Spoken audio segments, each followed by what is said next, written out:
5, 4, 3, 2.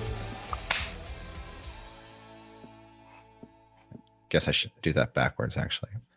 What's going on, everyone? This is City Wrestling Radio, and this is the B Show, your weekly NXT and, well, usually AEW Dynamite, but there's no AEW Dynamite this week. But we have NXT review for you. I swear, it just feels like it's like I'm being in school and you just go to the classroom and it's a half day, but also like a substitute. There was also a substitute teacher, where it's just like everything's kind of just out of whack in terms of just kind of just out of whack in terms of structure. Like what does this person usually do? What does that person usually do? What's your just real quick, your most memorable substitute teacher moment in 30 seconds? There was this one time, this one guy, he talked about the time he was an extra in the movie Rush Hour. Nice. I was in sign language class and we watched The Bourne Identity. Really? Is there what? I mean, what did you learn? What was your main takeaway from watching Bourne Identity? And the teacher was like the lessons of reading sign language. He goes, I have Behind Enemy Lines or Bourne Identity. Which one do you guys want to watch? Or like Bourne Identity. He goes, cool. Behind Enemy Lines is no slouch. I kind of like that movie. Wait, you're right. Actually, no, I got that confused with Enemy at the Gates. Touche. But nonetheless, we're not here to talk about Behind Enemy Lines or At the Gates. We're here to talk about all the things happening in the world of professional wrestling, because we got a bunch of news we got to get into before we talk about NXT from today, because we're doing this earlier. So, I mean, I don't mean to date it. But anyways, work. There we go. We'll finish up. We got to finish the B Show up later this week. So, programming note, though, real quick, though, we will be back on Saturday night with NXT TakeOver / AEW Dynamite special Saturday edition of the B Show. Good Lord, man. Loaded weekend, honestly. Oh, and that doesn't stop. Sunday morning, you're going to get your healthy dose of retro heat. You want to get morning, huh? You want to get hot Sunday morning? We're about to get you. It's hot all the time right now, Corey. Especially in places in NorCal, dude. It's I mean, terrible. Best of luck to everyone dealing with the fires in Northern California. That's for sure. But if you can listen to something and you want to spend some time not thinking about the world and laughing at the old 90s shenanigans, you'll get to listen to me and Jose talk about Retro Heat episode 4 Sunday morning, and then Sunday night we'll be back again for our SummerSlam 2020 review. Main roster reviews. Looking forward to that one. Honestly. We got to do it. It's SummerSlam. It's one of the big four. You can't skip the big four. Is there actually big four? Because now it's just gone down to 3. I feel like we've had this conversation before. Well, I don't really consider. I mean, they don't really consider Survivor Series a big time anymore. That's not true. I mean, they only make it a big deal when they want it to. It's the only time of the year when brands collide. And it's kind of unless crazy. there's a pandemic and you have to collide them. But the thing is about Survivor Series this year, like, you would think that they would it would be the 30th anniversary of The Undertaker wrestling. That's his premiere. He premiered in 1990 Survivor Series. It would be 30 years. Yes. I would be completely surprised if they don't do anything about Undertaker or Survivor Series of this year. But we're not here to talk about Survivor Series. Hell, we're not even here to talk about SummerSlam. Well, we're not here to talk about Survivor Series yet. That comes in a couple of months. We're here to talk about NXT and all things happening in the world of professional wrestling. Let's get into it. Don't want to waste any more time because we've been talking about it for way too long. Let me pull up my notes. And our first piece of news today, Renee Young. She's leaving. She's gone. She's out of there. She's confirmed. AEW Dynamite. She's going to manage Jon Moxley and also be a commentator and beat up Taz, right? I mean, I just gave you a whole lot there. No, Renee Young, she's leaving WWE. That is confirmed. Yeah. Honestly, this isn't necessarily a news that I'm surprised at. Ever since she got her show WWE Backstage that got canceled. Before that, there was WWE Talking Smack. That also got canceled, and with the most memorable moment with The Miz and Daniel Bryan. I think the only time independent wrestling fans were like, The Miz is actually pretty good. I'm just saying it. The Miz is pretty good. I mean, yeah, he was actually pretty good in that segment, but to see Renee Young like just sort of blossom into that backstage interviewer role, she really is, and yeah, she really is like the modern day Gene Okerlund, where she has like this charismatic sense, like she has this charismatic personality to her, but yet still focuses on what's at hand. You know what's funny? Her charisma can never have been held down by anybody. Like you can't hold Renee down because there's one way to hold Renee down, and that's not having the commentary booth, dude. Oh well, yeah, that's true. Yeah, I mean, if you have her next to Michael Cole, and who was she next to Coach too? She was next to Graves and Cole, I wouldn't lay the blame on them either. But anyways, for the official news of this, though, sports website Outkick reported Wednesday. I'm sure I didn't look what is Outkick. I didn't look what they are. I mean, it was reported by PW Insider as well. Well, it was confirmed, but Outkick, it just sounds like one of those random they kick out the news stories. They just let it all know, like out you go. Outkick probably says the same thing about City Wrestling Radio. But PW Insider later confirmed the report, adding that she gave her notice a week ago, and there is no date when she is finishing up with the company, nor where she might be going, but is expected to be working SummerSlam this weekend. Dave Meltzer independently confirmed the news as well. As you may know, Renee Young was signed by WWE in 2012 after she was working for a show on Sportsnet 360 on Right After Wrestling called Aftermath, which was a show she did with Mauro Ranallo, Arda Okal, and Jimmy Corderas. Yeah, that show was infamous for Mauro Ranallo accidentally saying the fuck word on camera.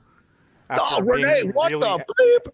No, he was. I think the video's out there. He was talking about. I think it was this was a long time ago. Like I think they were talking about William Regal. No, they were talking about the Nexus. And he just says, I think it's going to be one of the greatest fucking stables out there. Excuse my language. And then you see Ardo Okal and Renee Young just staring at the camera like, ooh, ooh. And they're just like, wow. Man. I don't think he'll ever make it to WWE or UFC or any other mainstream. Look, no, I don't think Mauro Ranallo will ever make it to UFC. Did he make it to UFC? I don't know. He wouldn't. He never commentated there. What Bellator he did? Nope. Yeah. What? I don't know. Showtime Boxing. Help me out here. He did Strike Force. Here we go. But she, as you know, she is married to one Jonathan X Moxley. I don't know if his middle name. His actual name is Jonathan Good. Oh well, Jonathan X Good Moxley. They're married, so people are speculating that she might make an appearance in AEW. Eventually, for maybe a brief moment. I mean, honestly, I think she's just above wrestling at this point. Like she can totally walk into the building of FS1 or ESPN and instantly get a job with how good she is. But the thing is, you really got to consider the landscape of like, do these sports networks are they hiring? You know, do they need more bodies than what they already have? Like, do they? You know, considering like what the pandemic is like bringing to the table for most of these networks, like, are they willing to just bring in like another body? And so that's the cutthroat business, man. Yeah, I mean, Renee Young, like she's a very talented individual that I have no doubt in my mind will find the next avenue. Like she'll find success in the next avenue that she'll go with. And honestly, like she probably has been thinking about this for a very long time, you know, especially with the WWE backstage cancellation. Like if you follow her on Instagram, she has her own cookbook coming out. I think a lot, actually, it's not like fun, but I've noticed like a lot of the women from WWE always go, especially backstage correspondents, always go on to do better things, especially in the world of sports or, sports. Give me names, man. Wasn't Charlie? Isn't she on ESPN? Charlie Caruso. She's like she hosts First Take like whenever Molly Qerim doesn't do like on Molly Qerim's like off days. Jonathan Gresham. Todd Grisham. Jonathan. Yeah, Gresham. Jonathan Gresham's a wrestler. No, Todd Grisham. Oh, yeah. He works at ESPN. Jonathan Coachman, he was one of the head honchos of ESPN. Like, Does he still work there? Dudes. Does he work there again? I don't think so. I think he works at WWE, and now he's just not doing it. He hosts the pre-show panels now, so a gig. Maybe. Well, if Renee ever wants to do a shoot interview, she's more than welcome to come on the show. I mean, open invitation from me. I don't know about you, Michael. No open invitation. Sorry, Renee. Michael does not want to invite you on the show. Sorry, I was trying to close the window. Is it getting because the air quality in the city is bad, but it's also hot, and it's we're feeling it. Renee Young did. She did announce that she is writing a cookbook. So that'll be fun. Like the John Moxley, the Renee and Jonathan Good cookbook. Like what's good cookbook? It's biking the mountains and eating food. The Good family's cooking the way of life. While looking at abandoned circuses Let's go hit that mountain, Renee. Fine, whatever. Anyways, actually one piece of rumor and move on. One thing I did notice today on Twitter, and it's just gonna be really quick, that Becky Lynch did post for the first time in a long time on Twitter. And it was just a picture of a Word document from her computer and just said, "By Becky Lynch." So it seems like Becky Lynch might also be getting in the writer's game as well. It seems like she might be writing the book. I don't know. What could it be about? It would be kind of interesting, like she has very much led a very interesting life. She went to clown college, just like that Simpsons episode. She's been very upfront about her struggles in alcoholism and I think depression. I can't confirm that, but when you think about the Becky Lynch story, it is a very fascinating one, and it would be a pretty fascinating book. Yeah, no, definitely. I would give. I'm really bad at reading. I mean, I can read. Don't get me wrong, but I'm not a great reader. I don't enjoy myself reading that often. But I'll give it a shot. I did get myself through the AJ Lee book, which was pretty good. I enjoyed myself there. This is a quality ass book right here, and I know you can't see it. I can't see what you're doing because our new. This is Daniel Bryan's book that I'm looking at, that I'm waving at the camera, that you currently can't see because of technology reasons. But how many flare? Wrestling books, wrestling memoirs are a fascinating one. Maybe one day we'll do a show talking about that. But nonetheless, let's move on. In the news, and actually it's a piece of news that I found kind of disturbing, is that Buff Bagwell was hospitalized this past week, believed to be impaired while driving after a serious collision. Well, no, let me rephrase that. He was in a serious collision, suspected to be impaired while driving, leading up to that collision. Former WWE and WCW wrestler Buff Bagwell, Marcus Bagwell, was hospitalized after a serious collision in Cobb County, Georgia, early this week. Bagwell was driving a 2013 Chevrolet Tahoe on Cumberland Boulevard this past Sunday around 5:15 p.m. local time when the collision occurred.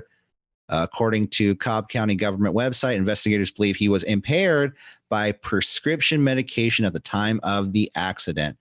Investigators say Bagwell was traveling in a certain. Well, that just gets into like where he was. 50 years old he is, and wow. I mean, I'm glad nobody was really seriously injured. I'm glad he didn't kill anybody. That's for sure. That was one of my main takeaway. My main takeaway was that he was actively endangering lives in the process of, being impaired while driving. That is a very serious. It's a very serious thing. Don't do anything and drive, guys. I mean, I understand people are, I know that rule is like that rule, but like, don't know your fucking limit. All right. And yeah, so I hope he gets the help he needs. I hope, cause he seems like in the past, ever since he's left WWE, it's kind of been downhill for the guy. He's been a little bit on the independent scene. You can book him on Cameo. You can. He was escorting for a while. Pimping business. He was escorting himself for a while. I went to the website. I could have booked Bagwell. I considered like if I had a podcast and I had a bunch of money, I would have booked him just to do an interview and be like, "What the fuck are you doing, man? Like, what is that this?" would be what kind of interview would I don't think that's an interview. That's just you trying to stage an intervention at that point. Well, no, but he'd have to complete the interview to get the money. So, maybe we could probably still do you have to do it now? We can't do it now. Do you have $50? We can probably do it. I mean, like I said, that dude's hospitalized. We can't do it. Well, move on, dude. Okay. Well, best of luck. I mean, for everybody involved, him, his family. Hopefully he gets the fucking help he needs because it seems like he needs it. And we're going to move on to some more bad news because it's all just bad news this week. Sorry, but it's just what we have. Let's see. Sonya Deville, as you heard earlier this week, her house was broken into by, I guess we have to say alleged stalker, but the guy. Oh, it is not alleged at all. The guy told the cops what he was going to kidnap her. But let me see. But let's see. New details have emerged on the attempted kidnapping of Sonya Deville. She filed and was granted a petition for a temporary injunction against stalking violence on Monday, further detailing the incident and alleged stalker and would-be kidnapper Philip Arnold Thomas II early Sunday morning at her Lutz, Florida home. He's still in jail. He's charged with 3 felonies, including armed kidnapping, which I don't think she was actually held against her will. I think this is just because he was in the house when that was the intent. He also faces a criminal mischief misdemeanor charge. Thomas will have a hearing this Thursday regarding the persecution's attempt to deny his bail. PW Insider reported the public defender has been assigned to, and that he has invoked his Fifth Amendment privilege to stay silent. So it seems like now he's not talking, although everything I heard about this guy leading up to it, he opened his mouth the second the cops got there. He was caught on the property with pepper spray, zip ties, a knife. I mean, he followed, what the fuck, man? I mean, that's kind of just putting it lightly. What the fuck are you doing? I know. It is a terrible story, but also it's a terrible story that honestly could have gone way fucking worse. It gets a lot worse. Well, she was alerted by her silent alarm. She went to the sliding door in her house. She saw Thomas there. She said, "What are you doing? What do you want?" At that point, she began walking toward her. That's when she realized he was, or this is her quote, "This is when I realized this person was not here to rob me. He was here to hurt me." Deville's, she also went on to talk about the social media accounts, him messaging her countless times saying, things like, "Oh, you're the only woman I will ever love, that we have to be together." And then also another account popped up at a certain point saying things like, "I know where you live," a little bit more aggressive, saying, "I know where you live." And at one point, the last message sent from that second account saying, "I'm going to come in. I'm by the pool. Come say hi. I'm going to kill that little bitch in the house with you." And holy shit, we could have woken up Sunday morning to these 2 women being murdered. And I'm not sitting here I mean, we don't know. We just don't know. We don't. But he said in the letter, he said, "I'm going to kill this woman." Yeah. But then to Sonya Deville. So wait, he said he was going to kill. The thing is, he said he was going to kill Mandy Rose. Yeah, I was going to ask, wasn't he trying to kill Mandy Rose instead of Sonya Deville? Which still makes it terrible, but just. I mean, then I just start thinking, I'm like, well, if he's going to kill one, he's probably going to kill the second person. Does this guy know wrestling's fake? Okay, now I don't want to put this. Okay, I'm already putting. This is a similar situation to that guy who has been stalking the Performance Center for months on end. And I haven't heard anything about him recently. Yeah, no, I think. But it's the same shit. Closed on that. Yeah, I know. It's very dangerous. It's just one of those things where you think that when you post something, and not to lay the blame on Sonya Deville at all whatsoever, but you automatically think there's this sort of barrier whenever you post anything on social media. Yeah. Or you would kind of have this air of like there's a shield, but really it is the fact that this person found the address, found where she lived, It's not that hard to find that shit, dangerous. dude. It's like it is terrifyingly dangerous how easily this like I'm not assuming it was easy. Like I'm sure he worked really hard for that address. I mean, I'm not going to sit here. Like, I would, if I were the investigators, I would ask how he actually like managed to do that. Like I think and I think that lays in the responsibility of the investigators at this point. Like, hey, you know what? I'll say this: I've searched up my name before, and my address has popped up.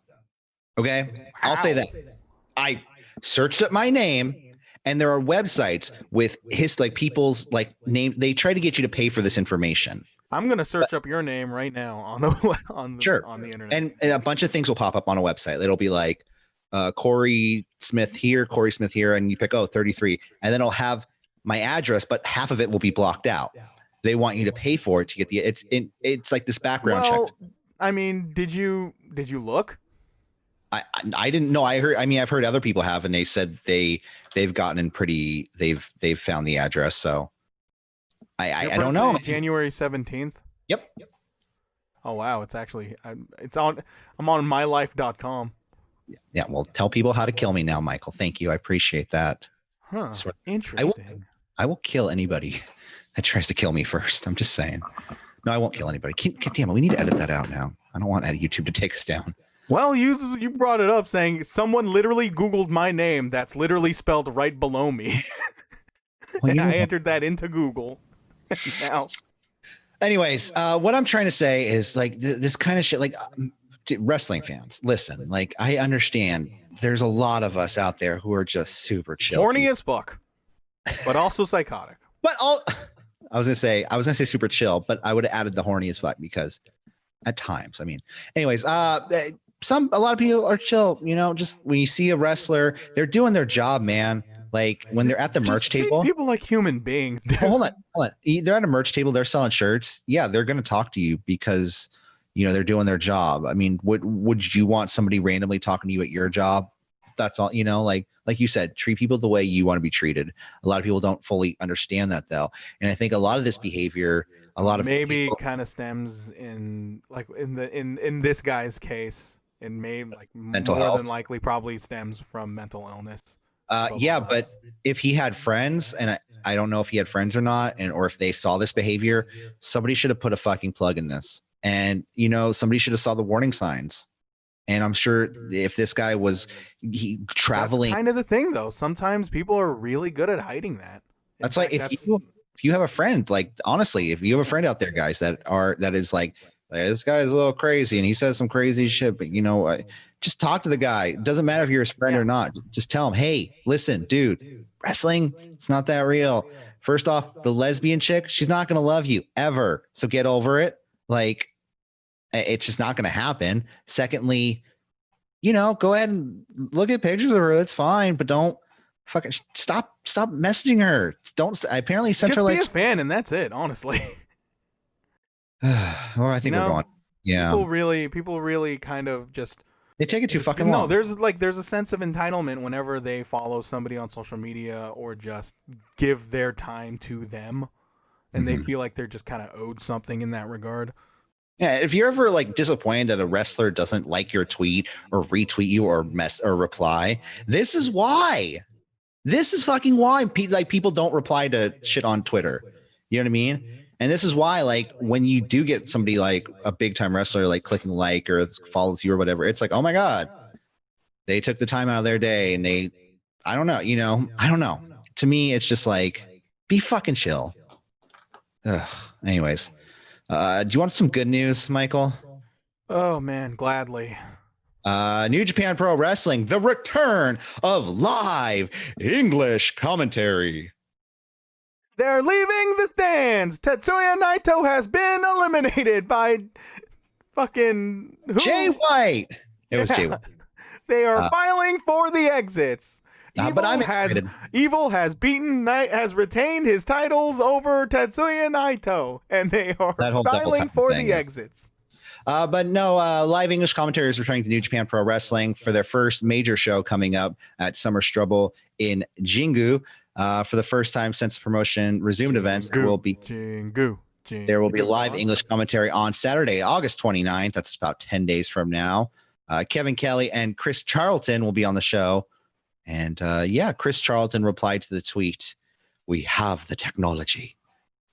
I think is that Back to the Future? $1 million, not $1 million Man, the Bionic $6 Man, million, or the $6 million man, Steve Austin. So it's all coming together. You dumb son of a bitch, Steve Austin, Chris Charlton, and Kevin Kelly on commentary. Kevin Kelly is a breath of fresh air. I've been watching these retro Sunday Night Heat shows. If you haven't watched, it's so weird. This guy is calling the greatest matches ever made, and now he also in his heyday calls Sunday Night Heat. He doesn't do commentary, but he just randomly, it's like Undertaker last week. Yeah. But no, he does like video packages, and it's like, okay. Oh great, there's Kevin Kelly. I'm gonna listen to this. Humble beginnings. Oh, humble beginnings.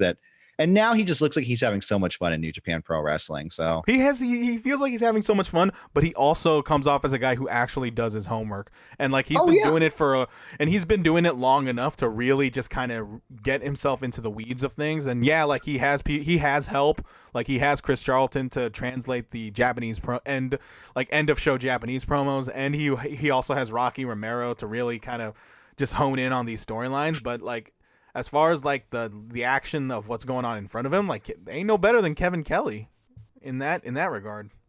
Yeah, no, definitely. I mean, I think in the past, they had JR on commentary at New Japan, but JR's all right. But I like JR. Like he's like in those New Japan shows, he's exactly what JR is in AEW shows. I think they found I still think Jim Ross in AEW is 2-shot Jim Ross. Yeah. Like don't let Jim have 3 shots. 2 shots is perfect. 3 shots. I still miss Don Callis on commentary though. I do think Callis and Kelly in New Japan, like I still think that was the team. Who's the guy from Australia? Gino Gambino. Yeah, Gino Gambino. He's really good. He's good too. He's great. I like him. New Japan commentary, much like all of New Japan, has been great. Didn't Lenny Poffa call a show? Lanny Poffo. He did the tag league. Yeah, no, that was not good. It was a thing. Yeah. Well, it was very much a thing. Well, Summer Struggle. That was it. Yeah, that was good. Yeah, I mean, that's it. Yeah, the English commentary is back. I mean, we do have one more piece of news. We probably should have ended with the New Japan news because it was our only piece of good news, but I felt like since it's NXT related, we should talk about it. But Triple H did address the Velveteen Dream's return to NXT this week. In an interview with CBS Sports, Paul Triple H Levesque addressed the concerns raising over Velveteen Dream's current return to the NXT roster. Dream, real name Patrick Clark, returned to NXT last Wednesday for the first time since allegations were made against him during the hashtag Speaking Out movement. Triple H told CBS Sports that WWE, quote unquote, we looked into what there was and didn't find anything. Hey, it's Triple H doing a quote. Say it seriously. It's a very serious subject. Okay. Hi, I'm Triple H. We looked into it and there was nothing and we didn't find anything. So, Dream was involved. Yeah. See, it was better. I have the actual quote though. Okay. I mean, yeah, there was more, but go on. Do you want me to read the quote? Yeah. Triple H. Paul. Okay. So this was asked by Jason Powell of ProWrestling.net. About an accuser online, I'm reading this off postwrestling.com, of an accuser online who stated that he had not been contacted by WWE.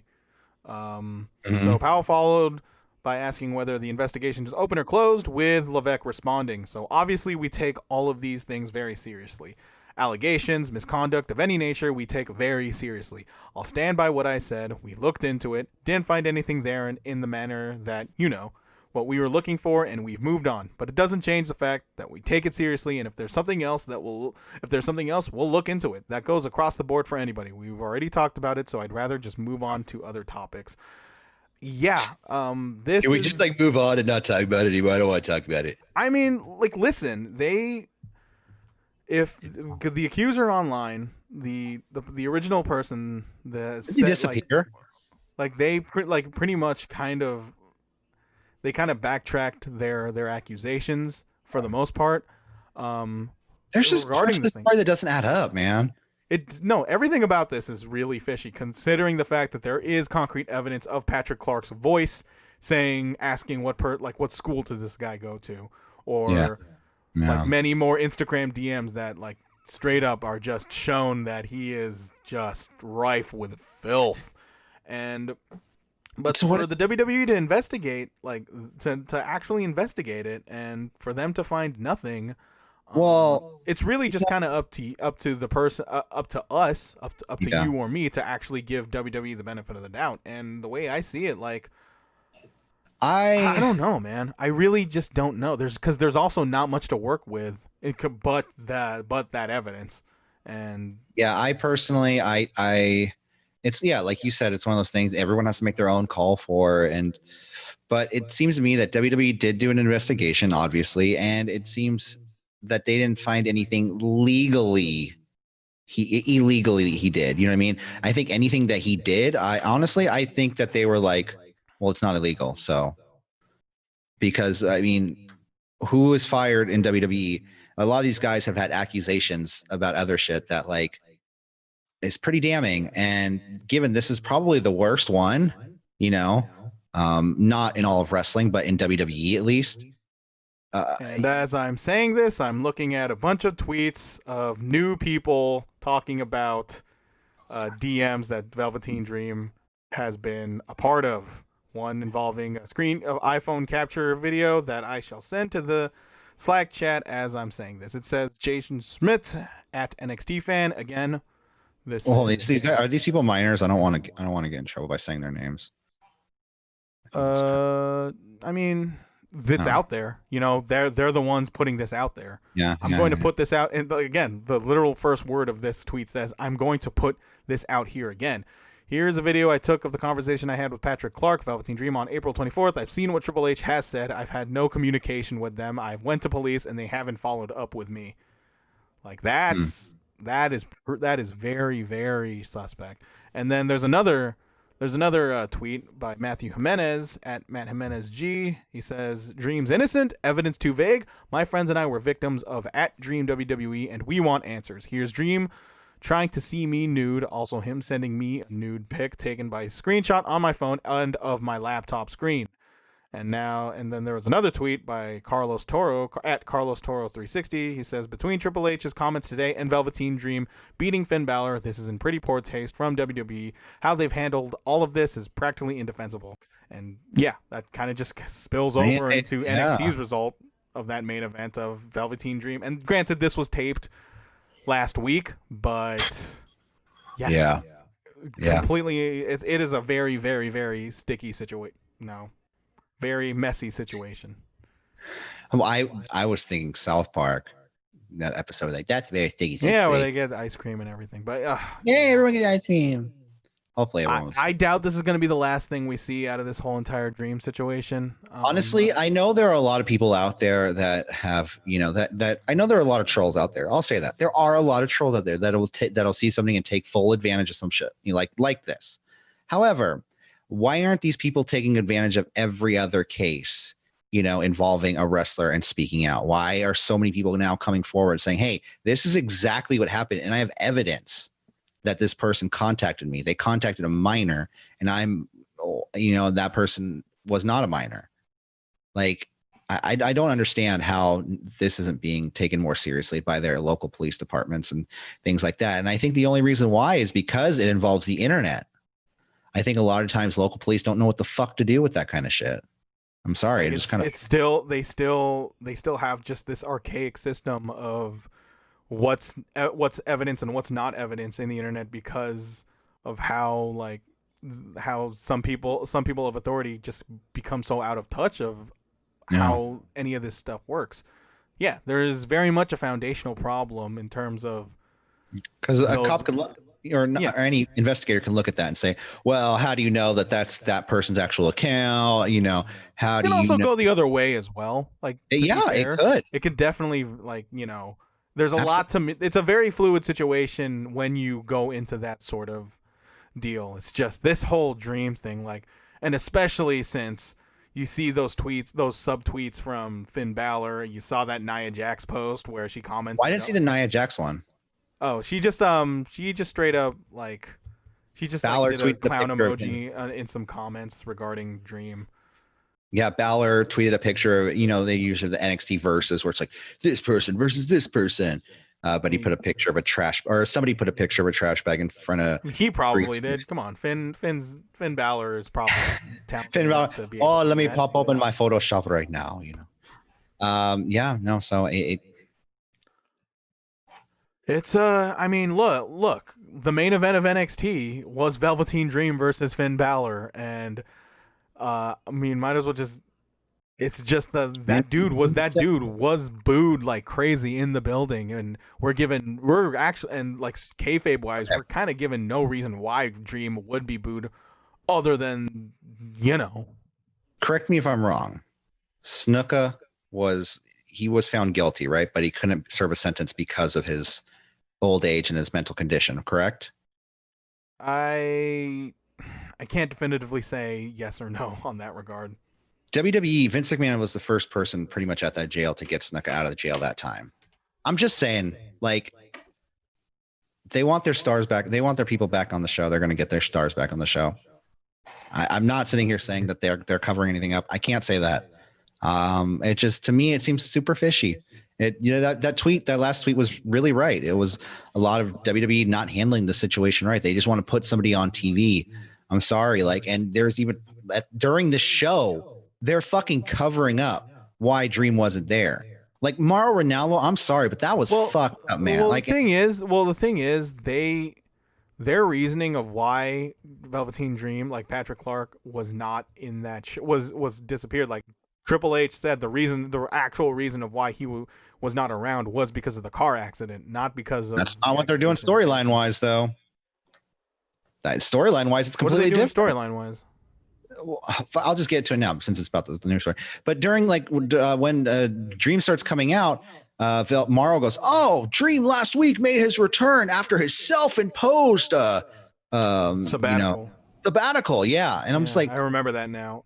Self-imposed sabbatical? I mean, are you kidding me? No, no. What else can they say? Car accident? Sure, fuck it. If you're gonna go with it, go with it. I mean, they're not back because of the car accident. I know they're not going to sit there and say, well, some minors came forward and we took him off TV for a while. And so now he's back. We thought you forgot about it, but you didn't. So he's probably going to be off TV again. We'll probably take him out of the takeover match somehow. No, they probably will. I mean, they probably will. I don't know. Like there are more benign. There's you can think of. I can't think of any less benign ways than self-imposed sabbatical at this point. I don't know. To me, when I heard that, I just was like, "Are you kidding me?" Like, just don't even. What else can they say? What else can they say? Dream came back after being gone. The self-imposed sabbatical felt like a whole well, if you don't know what's really going on, then yeah, he just people take self-imposed sabbaticals all the time. Again, I'm not defending them. I'm just saying. I don't think there's any other way to really say it besides that. Right, but if let's say fucking Timothy Thatcher's been gone for 2 weeks, did he run in and they go, "Oh, he's back," after saying he wasn't going to be here for? No, they're just going to be like, "Thatcher's back, cool. He's him and Balor are going to fight." I don't know. I know we're getting too into it. I don't want to fight with you, Michael, and we're not. I'm just saying we're talking about it for too much. Velveteen Dream, either way, at the end of the day.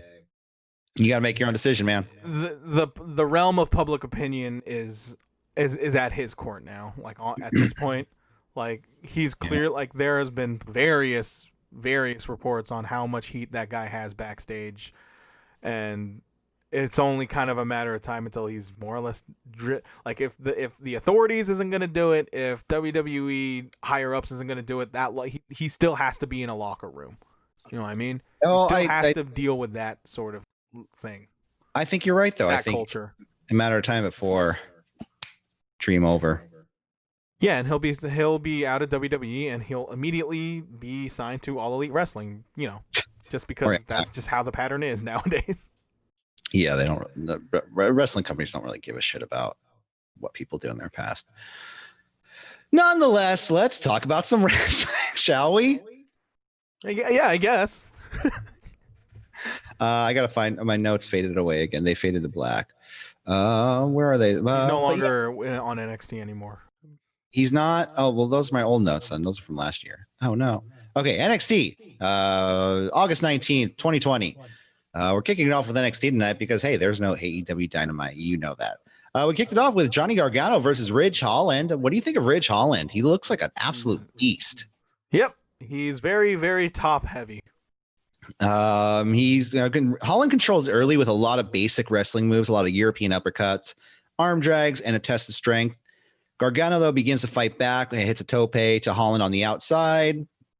Holland, though, at one point catches Gargano with a side slam and smashes Johnny Gargano's neck and head completely into the ring mat. So the funny thing about that spot, well, it's not funny, but the interesting part was when that spot happens, like just as the picture-in-picture ends. So as soon as the picture gets back up, you hear Marinallo saying, "Oh my God, what just happened?" You texted me and I was like, "What are you talking about? I didn't see anything. It was a picture-in-picture set." Yeah, and then they showed the replay, and Johnny no neck. I saw and I freaked out too, but we heard this last week. We heard he got hurt in the match. We didn't know how. We heard the match was stopped and restarted. It was a clever way. Johnny Gargano playing up the hurt neck. Babyface Johnny Gargano so much. Yeah. Throughout the match. He hit what do you call it? One final beat DDT to Holland, pin win after the distraction by Candice LeRae to Holland. This match, I mean, besides that one botch, you can call it that, where he slammed him on his head. Oh yeah, no, it was a blown spot. He was supposed to land on his back. The rest of the match is pretty good. This match was really good, actually. You know, Holland, I think, has a lot of. He's not as green as he was, but he has a lot of potential. I think he does. What this match sort of just reminded me of, and I think, like, for better or for worse, the botch kind of helped, was how fucking good a babyface in peril Johnny Gargano really is. You know, like he can just super turn it on a dime where you can gain sympathy for, you know, me as a viewer of what this guy just kind of goes through. Him and Naito are just like the best at that. Just looking like absolute fucking like help. Like they looking absolutely helpless when they're, you know, selling. And it just kind of just reminded me like, fuck man, Gargano, when he can be really good, he can be really fucking good. And this match kind of showed sparks of that. Yeah, no, both really good. And I mean, I thought this match I was getting worried at first because it started off a little slow, but they built up pretty good and it turned out really good. I give this match. Candice was there too. God knows what she was thinking. And I love Holland. He's trying to do this thing where he's like back. She keeps trying to get involved and she backs. He's like, "Get away." She's like, "That's my husband. I can check on my husband. It's fine. Leave me alone." But it was he tried to fucking sever his spinal cord. I just need to see this. I have a right to be. I have a friend that just got a spinal tap today too. So anyway, nothing. I was just talking about spinal tap. Turn it to 11. You know. Yep. Anyways, that's the one reference you make when you. Anyways, then randomly, I wrote this down for some reason. I thought it was so perfect though. Like what demo group does WWE just fucking destroy in every time they kick ass in? 55 plus, right? 50 plus? 50 plus. Yeah. What happened? T-Mobile has a commercial for a discount for people with 50 plus off their phone service. So I just thought that was hysterical. And I just was like, wow, T-Mobile did the research. That's the thing though. Like, yeah, no, they definitely did the research. And that's kind of the point of why, like, people always say like, oh, why do people talk about ratings? We shouldn't give a fuck about ratings. Like, yeah, like it really doesn't matter. Like what you really shouldn't think about ratings, but if you really want to get into the weeds of like things such as like market research and all that other stuff and actual metrics of what makes a television show successful, and it's advertising, and advertisers kind of flock towards certain demos that are successful in certain time slots, and I think it's fortuitous that you see that T-Mobile commercial for 50% off because they know NXT is a smash hit at 50 plus, and I do think that is a very interesting note to bring about. It's like it just kind of shows how it's how the gears are turning. It's how television works. I wonder. I don't know why, but I don't know why, but I felt like it as like a rib. I felt it as a rib. I know it's not because everything's wrestling to you, Corey. Well, yeah. But yeah, I mean, I'm starting to work the storyline in my head. I'm like, oh, Tony Khan spoke to his friend at the T-Mobile, and then they were like, and then it was, got it. It's Don Francisco. He did it. No, then we move on to our next match of the night: Dakota Kai versus Jessie Kamea. I believe is this the debuting Jessie Kamea, or has she been on NXT? The first time I saw her. Yeah, Kai is issuing out a lot of strikes. She hits a Kaio kick, which Mario calls, to just a standard haluva kick to Kamea, and then a straight jacket, spinning heel kick. A lot of kicks in this match. Very kick-heavy match. Sloppy side slam, but she hits the GTK, which is the go to kick, because you got to go to kick sometimes. It should be called the go to Kai, but this match was decent, though. I'll say for both. It was what it needed to be, you know. Yeah. Dakota Kai going in to take over against Io Shirai. I really, really like Dakota Kai as a heel. She's been kind of killing it lately. Well, and she's been made to look like a credible threat going against Kamea in this match. Yeah, not eating pins and go home shows. Exactly. And after the match, I give this match a 6 out of 10 as well. It's a very 6 out of 10 show, I believe. Wait, what did you give? I'm sorry, but what did you give Holland and Gargano? 6 out of 10. I give them both 6 out of 10. Okay. It you know what? My rating scale, you cannot apply the same ratings to everybody. Everyone has a different 6 out of 10, in my opinion. A 6 out of 10 from Dakota Kai is a different 6 out of 10 from Johnny Gargano, because Johnny Gargano is capable of more. And so is Rich Holland or Jessica. I will go all night, me critiquing everything wrong that you said about the statement, but we should just move on. Let's move on, shall we? After the match, Dakota Kai says Io Shirai is out of her mind and says, Io, you're focused on the people of my past, but I'm focused on the future. And she points to, I think, an NXT title picture somewhere. Io Shirai comes out. And I like the way that promo was shot, too, where they put the camera in the ring and she's a bit closer than usual. I think that's a good style. That's a good style they're giving Kai. Let's see. Io Shirai comes out. They brawl. And then a returning... Yeah, the Poppy song starts playing. Raquel Gonzalez That's not Poppy, but yeah.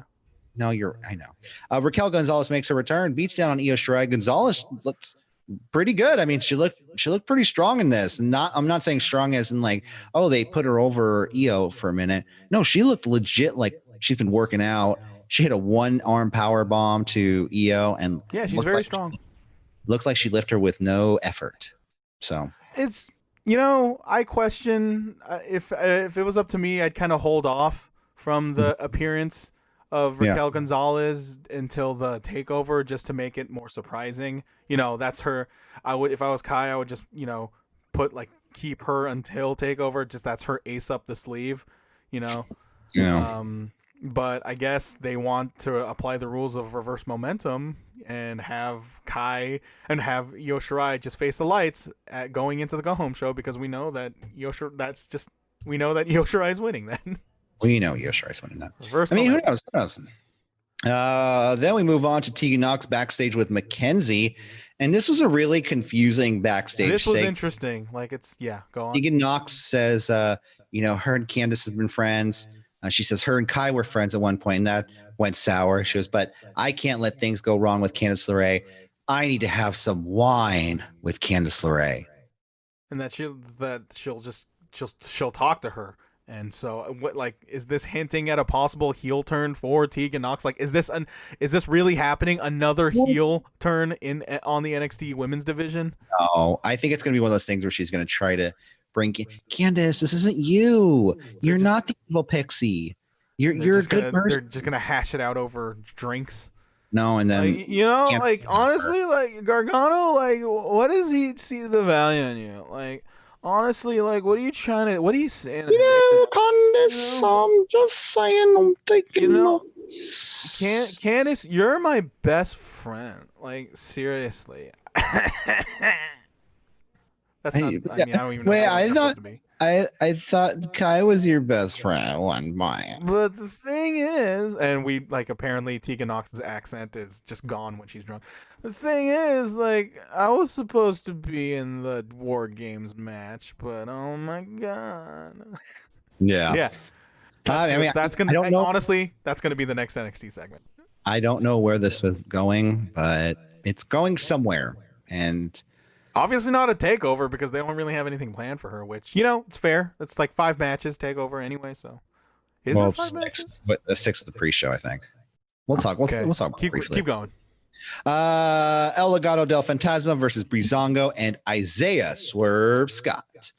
I mean, this match was a crazy ass 6-man tag with everyone getting their spots off. Kind of too much for me to keep track of all at once. The only thing that I could really point out is that they seemed like 2 completely different matches from before the break to after the break. With the faces having control, the complete beginning of the match, they go to commercial, and then all of a sudden they come back and Fandango is in a rest hold, trying to get the hot tag. And I was just like, what happened? What? Oh, I mean, yeah, that spot where Swerve runs into Tyler Breeze. The ref considers Tyler Breeze legal. Well, that was later. Yeah. Yeah. But yeah. Yeah, no, but in that spot, and then you have Swerve Scott just kind of just beating on, I think it was Escobar. It was just really weird. It was a really weird spot where the ref, instead of stopping Tyler Breeze, he kind of just lets him go run roughshod, and then until the storyline just convenient, it's just convenient for the storyline for him to all of a sudden just tell Tyler Breeze, "You're not legal," when he should have been doing that instantly. The one part of that storyline that made sense was that they were trying to get off, and that I can see is that they wanted Swerve to look like he can beat Escobar, and you believe that now. He hit his move, and that was it. You were like, okay, he's done, but he wasn't a legal man. Unfortunately, that was complete bullshit. I don't know how. I mean, it's not complete, but there's a reason. I don't know how I get why they did that. It was just executed pretty poorly. I just don't know how you tag in without knowing you tagged in. Well, the point. Well, it's because Isaiah Swerve Scott, he ran in to Tyler Breeze. He didn't really think that was considered a tag, even though it was on the ref's discretion. The ref thought it was a tag. Yeah, it's not AAA. It's not CMLL. You don't just jump over the ropes here and get into the ring whenever you want. So, I get it. That's pretty much just this match in a nutshell. I get it. That was that story. That was the story you told. I just think the execution could have been better. But yeah, I'm giving this match a 5 out of 10. It was fun, but the first commercial break really threw me off, and yeah. There are 4 matches in the main in NXT Takeover. That's okay. Really, only 4? I thought I saw 5, but there's 5, but then the pre-show. So it's 5 in total, but then one of them is on the pre-show. And that's Breezango, Oni Lorcan, Danny Burch, and Legado del Fantasma. For a number 1 contendership. Yeah, going on at 3:30 p.m., 30 minutes after Dynamite starts. Yeah, no. Cool. I don't know. I don't know what I was going to say about that. Yeah, well, it's funny because that's exactly what we're going to talk about next, because Pat McAfee and his friends show up. Yeah, not football entourage. I forget their names. I don't really know who they are, but didn't really care. I guess they're legit. There are some players of foosball, as the Waterboy's mother would say. McAfee says he's here with 28 years of NFL experience behind him, and he knows Kathy Bates. That's an Academy Award winner. Show some respect. You know what I did? I said that's the Waterboy's mother. I didn't say mom. Cole said he sent the rest of the Undisputed Era backstage, or at least to ringside. McAfee sends his boys away. McAfee then recaps the events, and him and Cole have been through. He says, "Do you remember how we got here with Shawn Michaels checking your vitals next to stupid Tom Phillips?" I'm like, what did Tom Phillips do to anyone? Tom Phillips isn't even on commentary anymore. Why do you gotta freaking throw? He almost hit us with a car. But besides that, what did he do to anyone else? Maybe almost hit them with a car too. I don't know. Okay, I don't know what Tom Phillips did. Oh yeah, I forgot about that. Damn you, Tom Phillips. That was a nice car too. He's balling out. Yeah, he's renting. I'm sure WWE pays for it in some respects. Wait, where do you think he was going? What direction? Airport. Yeah, but then do you remember the direction that he was like? Yeah, he was coming out of the Chase Center, going toward. Yeah, it was totally towards the airport. I mean, he could have gone the freeway right over there. What's next? What was okay? All right, I'm trying to figure out what was the show. Or gone to the mission. I don't know. Get himself a burrito, mate. Yeah, Tom Phillips. Every time I come to see, it's not bad, Tom. I'm just gonna move on. Let's see. So basically, the whole thing of this. Oh, why did McAfee say? I mean, I know he flubbed his lines this one part, but besides that, McAfee was really good on the mic. McAfee was excellent. This was a guy. Pat McAfee is a guy who clearly shows that he wants to make sure that what he's a part of is pretty good. Like, he cares. He comes off as somebody who actually cares, and he made this story make sense. Yeah, and he does. He comes off of somebody who's like, he really plays up the fact that he's above it, but then him doing such a great job, kind of by proxy, kind of makes it look like he's respecting it. He's actually been pretty good during this entire build. He says, I've been in 7 different careers that I've made over $1 million. And if I wanted to come into here and do this full time, I can make it 8. He says, Adam Cole, what did you call yourself? The king of NXT? And which I don't remember him calling himself the king of NXT. Do you remember that? I don't think so. No. Also, he said, like, it's just a phrase, and he says Adam Cole was undefeated for 400 plus days, which is another thing I don't remember at all. I know he had the championship for that long, but he probably did. I'm not counting, but that seems more likely than unlikely. I mean, the MJF logics of undefeated, yes, maybe, but realistically, no, I don't think so. He says, Adam Cole, you're great in this world, but I'm next level. And that's when Cole just wants to say something, and all the security guards are dicks and don't want to let Adam Cole talk. Well, the thing is, like Adam Cole, he's with his Undisputed Era peeps, and then he kind of just shushes them away. They back out. Pat McAfee, he kind of just shushes away his football cronies, and they kind of just have this sort of face to face, and I think kind of made. And then you got the security guards. Yeah, the security guards. And you got the security guards, and you have one little Colby Carino, one fresh off Raw Underground, one of those security guards, which is like, you can really tell who's the son of Steve Carino because he looks exactly like him. Yeah. No, that part seemed kind of weird. Cole then beats up all four of the security guards, and then says, gets in McAfee's face and tells him, this Saturday at TakeOver, I'm going to make you my bitch. They love that word, even in NXT. It's and it's really weird. Like, they super isolated the audio. Like, you could tell, like, they made sure microphones were planted, like where McAfee's in the corner. You can tell, like, they sweetened up the audio. Or somebody went in there with a fucking, like, a little mic to put under his shirt. Like this, they just went up to them and like grabbed this blue Yeti. This very fine blue Yeti, by the way, Corey. Thank you very much. I'm surprised nobody went up to, like, just with a microphone in between them. Yeah. Charlie's just there, like, what do you think, gentlemen? My guest at this time. What do you think McAfee's going to do this weekend when you face him?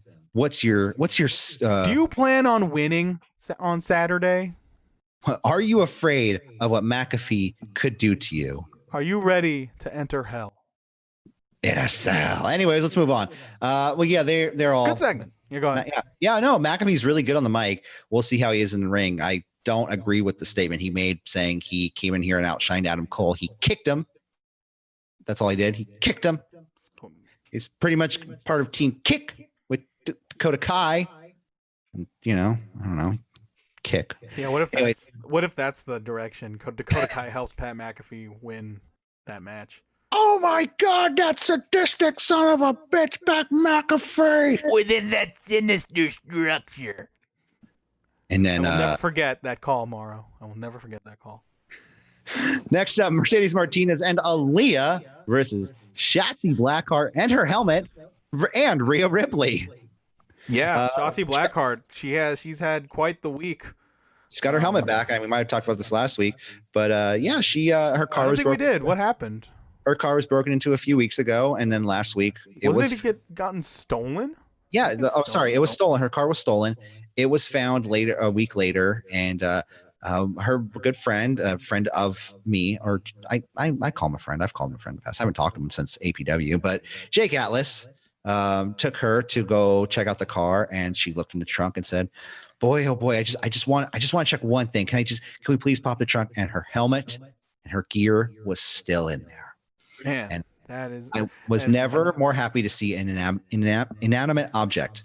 God, I can't say that right. I was so happy to see that. Yeah, apparently Triple H kind of had like a crack team remake that helmet. And like just for her, which I thought was really nice of them. I thought you were gonna say had a crack team go find the. Hey, Road Dog. Who else we got? Where's Billy? He's at the other company. Okay. X-Pac. Let's go. We're gonna go find the motorcycle gang from the WrestleMania entrance.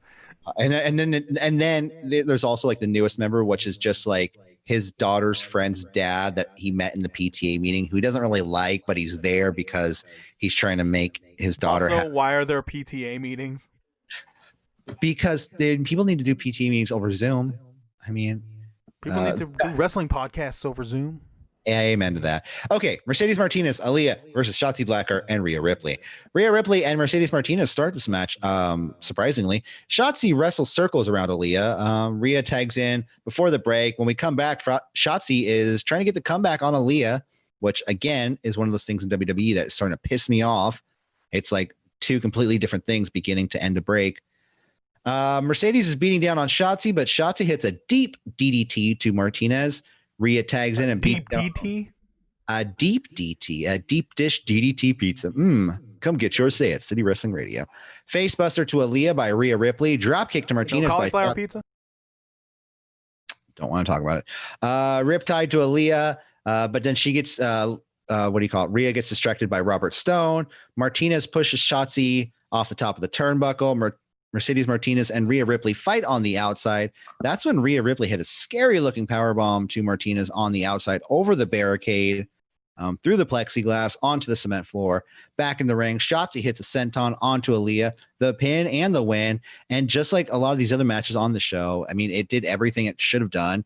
Nobody looked horrible in this match at all by any means. Aaliyah took the pin, treated like a rag doll, which is Aaliyah fine. Looked good too. I mean, Aaliyah's looking better. I mean, she looked good being fucking thrown around. How smart is that though? Like pairing her with Mercedes Martinez, one of the most probably the person who would eat the pins for that team. So for that brand. So I'm saying she's the Buddy Roberts of the Robert Stone brand.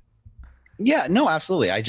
For her to grow and be more to be a better wrestler, I think pairing her with Mercedes Martinez is the best thing for her. So. I mean, yeah, sure. You don't want to wish failure upon anybody, but yeah, I guess. But what do you? I mean, from what I've seen from Aaliyah, like she's still not very impressive to me. Like even in this match, Yeah. So 6 out of 10. We get a recap of a very long carrying. What are you laughing at me about? Your scale's all out of whack. No, dude. it is not. Not every match is compared the same. Would you compare? No. It's okay. It's okay. You got your ratings. Okay. It's fine. Okay. No. It's fine. It's fine. Nope. We're talking about this now. Would you compare a Rhea Ripley versus? Okay, no, take that back. Would you compare an Aaliyah versus Shotzi Blackheart match to the same scale that you would compare Okada and Kenny Omega? Absolutely. Okay. Otherwise, what's the point? I don't see. I see different. I mean, different levels for different people. Honestly, that's why I don't rate matches, because you're just gonna run into this problem. I don't see it to be a problem at all. I think it makes complete sense to me. I know. Hey, whatever makes you sleep at night. That's why I don't rate matches. Anyways, let's go to the main event, shall we? Absolutely. Finn Balor versus Velveteen Dream. Finn Balor. Morrow, though, like I said, we already talked about that, the whole Dream thing. Imposed sabbatical. Corey. Welcome back.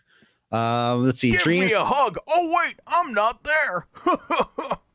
Just high-five me through Zoom. Let's see. Balor seems to be trying to prove something in this match with the long headlocks, bringing down Velveteen Dream a few times. Dream starts the match with his glasses on, and Dream, he's acting. There's something really unsettling, dude, about Dream now. Yeah. It's like, and I think it. Again, the accusations that we talked about earlier in the show, there was just something unsettling about just the demeanor of Velveteen Dream. The way he looks, he has this weird blonde beard. The faces that he makes, his hair, like it was never great, but it's just for some reason just shines a light on how really bad it is. It's him it's yelling. One of those things. And I'll just finish this. It's just one of those things where when ugly things happen, and again allegedly, because we have to slap that on there.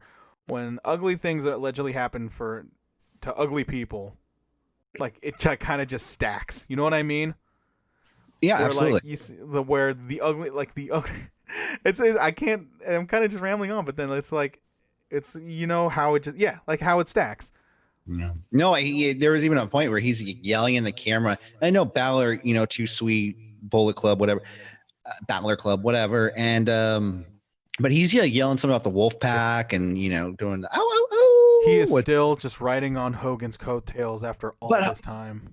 Hogan was never in the Wolf Pack? What, maybe for a split second? But he's just doing NWO stuff, and it's just I know. I don't get it now. Like it was just way too broad. Weird. Like I don't know. Yeah, I'm surprised shots. He really ran that to the ground, just like most things in WWE. Yeah. He actually threw up the Too Sweet so many times. I thought Vince was going to issue him a cease and desist letter, but no. Dream working on the leg, or sorry, Balor working on Dream's leg, and Drake Warts, the referee for this match. He is by far the most vocal referee in WWE history. Like you could hear that guy with the most crisp tone. He's like, "Hey, do you want to quit? I can make it stop for you." Nope. All right, don't worry. Communication is key, man. Yeah, you can hear him pretty well compared to other guys, which is cool. He's a ref. All of a sudden, though, Gargano starts to come out to the ring. I mean, this is just, it turns into a complete did you talk about Cameron? You said you talk about Cameron. Yeah, you're right. I skipped over that because I wrote Gargano and I kind of skipped over. Let's see, Sling Blade to Balor by Dream over the top rope. Dream is looking Grimes. He entered the match. Cameron Grimes comes out to the ring, getting a title. He's going to the moon. He actually goes. Cameron Grimes now. I've turned around his goofy. I've turned around in his goofiness. I so hope he wins that title. He climbs up to the top of the ladder. He grabs the title. He's holding on to it, chilling on top of the ladder. And then cut back to the match. Both men exchanging strikes. Dream gets caught on the ropes. Let's see. Basement dropkick to Dream. Dream crotched on the top of the turnbuckle, trapping him in a tree of woe. Balor begins to throw Dream back and forth until Dream falls to the outside of the ring. Balor then climbs to the top of the ladder. That's when they get back into the ring. Him and Dream fight. They tease their finishers. And then out comes Johnny Gargano, who pushes Grimes off the ladder into the ref, into the ring. Grimes then realizes what happened, and he's in between Velveteen Dream and Finn Balor. Both men begin to possibly go wrong. Both men get their moves off. Everyone brawls out of nowhere. Then was it Bronson Reed, Damian Priest come out? Everyone like Gargano just slowly. You ever seen that movie Face Off? Where like Nicolas Cage, they just like they just kind of their way of just the way they embrace people's faces throughout that movie. It kind of just reminds me of that, where he just touches Damian Priest's face ever so slightly, because Priest sneaks up behind him after he gets caught by Reed in the middle or in front of him, and Reed also I can see that Reed being pushed as one of the new top baby faces in NXT. I mean, he looks like a baby. I think honestly, Keith Lee is starting to open more doors than you would think. And for hosses, for giant thick boys.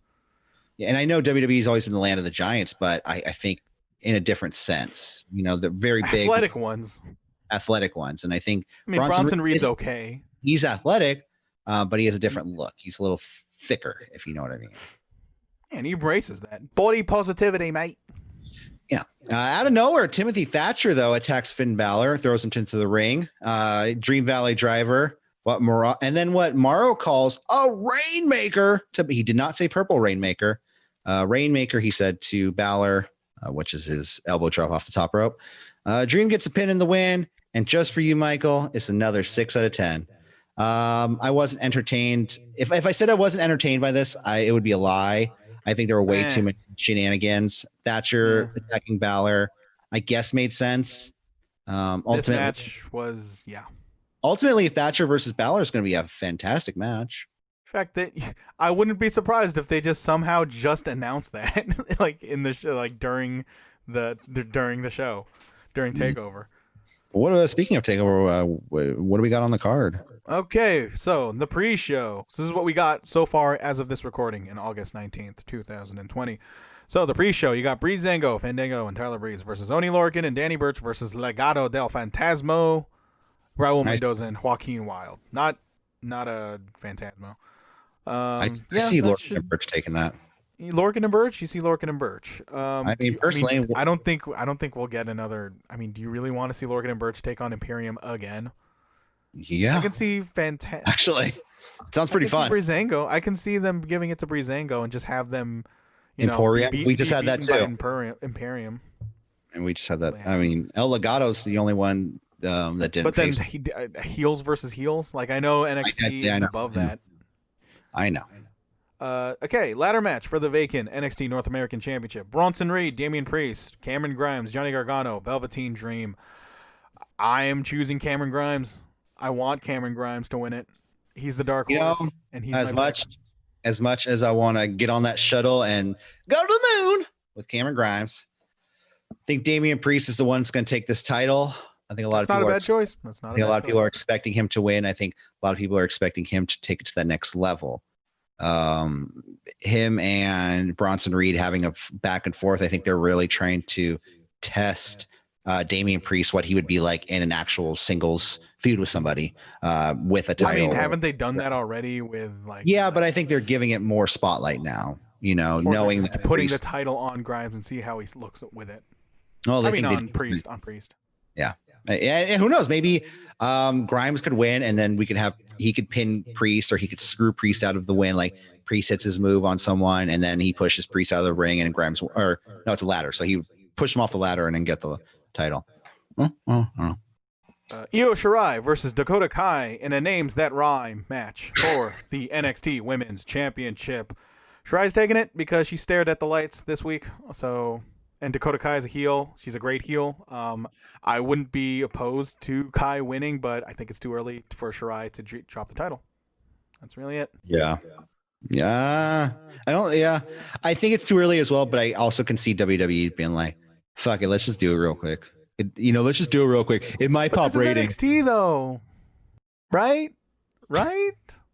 It used to be. Adam Cole versus Pat McAfee. I have faith that they have something. They got something up their sleeve for this match. They're just they're putting their best foot forward on a match like this. I mean, I have faith in Adam Cole being the right performer for the job, and I have faith in Pat McAfee being doing his part very well. And who knows, he might surprise a lot of people. I mean, he's an athlete, so yeah. I mean, don't expect any tope suicidas or anything off the top rope. You don't know. There might be trust falls. He might be following his buddy You're Gronk. absolutely right. I don't know. But my choice is undisputed. Oh, yes. I didn't wear the shirt just for that. I didn't know this was going to be a prediction show, but yeah. I mean, yeah, I guess.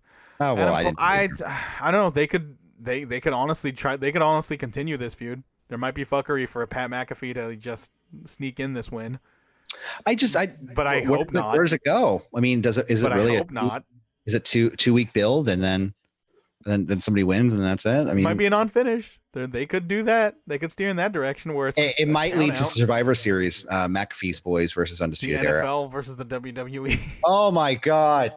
Hell, that's exactly what they're doing. Retired NFL players because they can't. Where's LT? Where's LT? He's probably doing something weird. Does he do weird things? I don't know.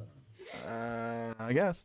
All right. NXT Championship. Karrion Kross versus Keith Lee. Oh, forgot to talk about that really, really good video package they showed for Keith Lee. That 7-minute video package. That was amazing. The way they used Metallica.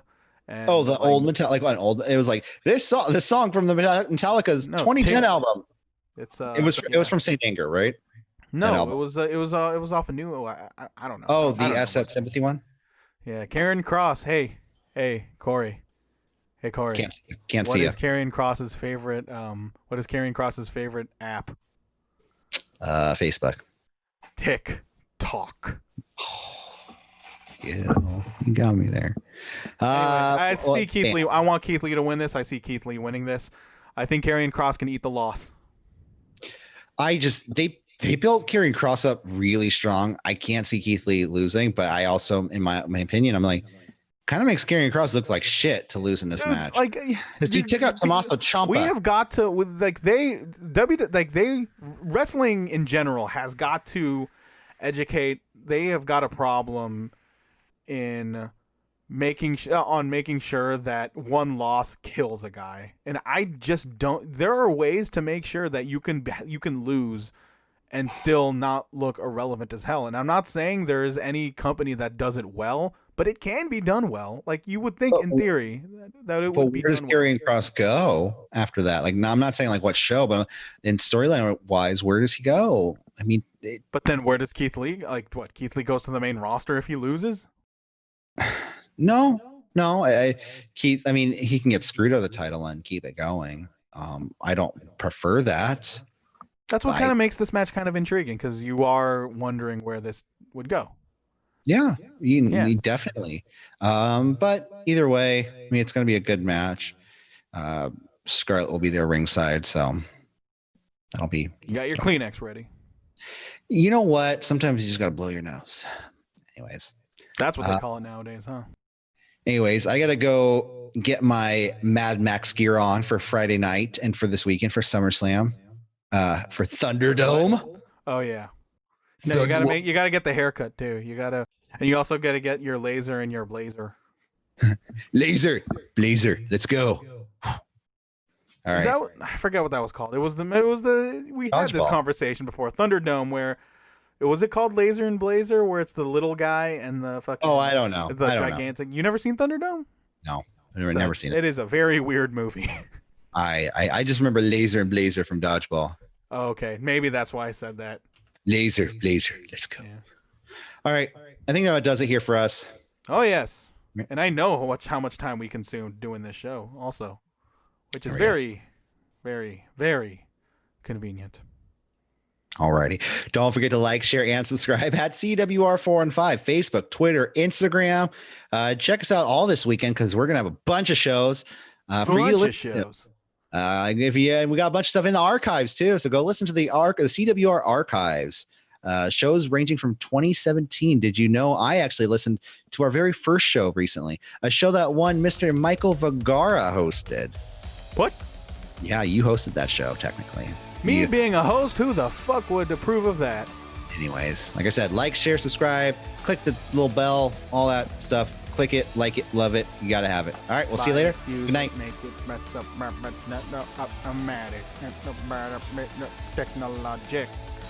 Bye. Okay.